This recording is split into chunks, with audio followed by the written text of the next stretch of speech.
welcome back. Our next guest is all about making it perfect. He has a live show coming up about perfect conversations and perfect paintings until, well, everything goes wrong. Yes, but that's where beauty comes through in the mistakes. Today we're here with artist Rado. Welcome back, friend. Thank you. It's been a long time. Okay, this is so cool. This is a documentary style live show. What can we expect?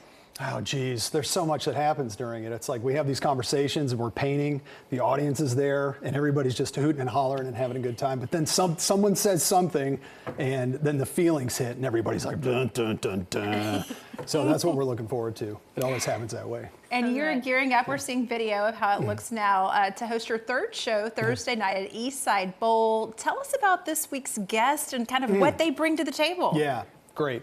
So we have, who do we have? We have Lee Nash. I've repeated this 1,000 times. Lee Nash of the band Sixpence None the Richer. The song Kiss Me. Okay. So Lee Nash. We have Sir Anthony, who is a great Instagram personality and an awesome dude. Corby Lanker, who's a wonderful artist here in town. Martea Bailey, she's a great painter and curator in town. Eddie Ortiz is a comedian.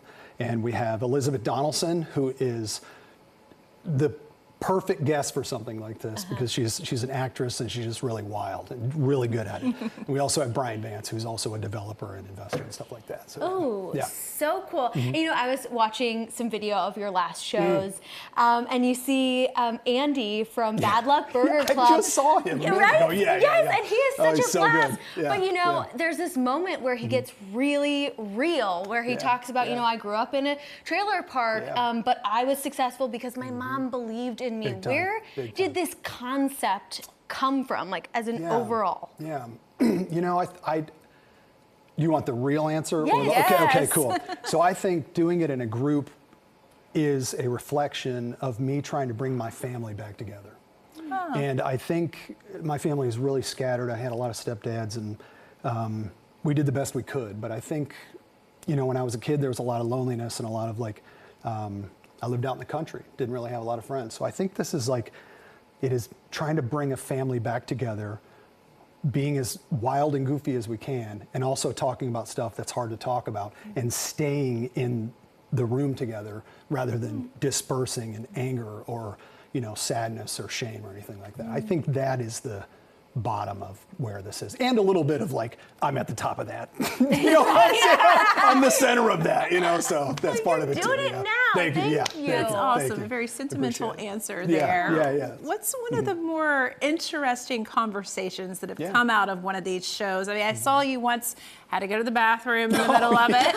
Brian, Miss Brian, yeah. I think all of them are interesting, but I think the unexpected things are wonderful, especially when things like Andy, people like Andy talk about the vulnerable aspect of their life and the thing that they feel like they can't necessarily share. And when it's observed and heard by a group of people and you can't control the outcome and what they think, I think that is the biggest sign of strength. So when conversations that are vulnerable like that happen, that is the most compelling part of our show. It's so true. We were talking about the title of this show, Make It Perfect, which is really a play on words. Right. Explain where that came from. Yeah. So I was just, I used to be, still am a musician. I'll get back to it someday, man. And I had a record called Make It Perfect of my own songs. And so I was like, I just kind of shifted that into this show because I'm not a guitar player, but I was able to make this record with help from people. And I can bang out a riff and I can bang out a painting. So it's like, I'm not a technical painter, but I know that I have a massive amount of feel and nerve in my work. And I think it doesn't look perfect, but the way it comes out is, there's a beauty and perfection in it. You can feel it. And Thanks. I think that's my question is, are all your guests actually artists? Because they seem to come from different realms, right? Or painters, I should specify. How do you find your guests that are in there? And what would be your dream guest? Oh, that's good. Not everybody is an artist as a profession, you know, but I think what's beautiful about Make It Perfect is that we get to play. And I think when we're children, maybe you've heard this before, that the natural artist is intact when we're children, you know, because they're just doing things, they're not thinking about it. They're just so impulsive in that way, and I think that's a beauty of our show.